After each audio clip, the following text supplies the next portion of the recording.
ముంబై మహానగరంలో ఇక్కడ ఉన్నటువంటి తెలుగువారి అందరినీ కూడా ఇవాళ సాయంకాలం చూడడం, మీ అందరి మధ్య కూర్చోవడం, మీ అందరి మధ్య సీతారామ కళ్యాణం వంటి ప్రశస్తమైన విషయం గురించి మాట్లాడడం నాకు ఎంతో సంతోషకరమైన విషయం.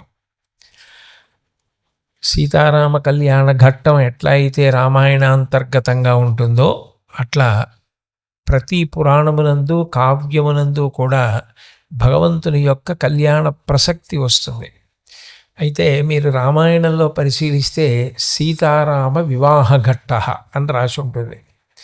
దాన్ని వివాహముగానే ప్రతిపాదన చేశారు. భగవంతుడు ఎన్నో అవతారములు తీసుకుంటూ ఉంటాడు. ఆ అవతారము తీసుకున్నప్పుడల్లా ఆయన కన్నా భిన్నము కాని ఆయన యొక్క శక్తి స్వరూపం ఆయనని అనుగమించి వెనకాతలే వస్తుంది. భగవంతుని యొక్క శక్తిని ఎప్పుడు భగవంతుని యొక్క భార్యగా ప్రతిపాదన చేస్తారు.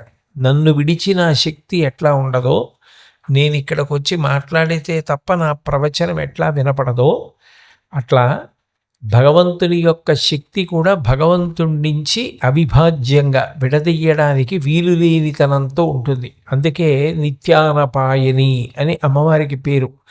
నిత్యానపాయని అంటే ఎప్పుడూ భగవంతుణ్ణి అనుగమించి ఉండునది.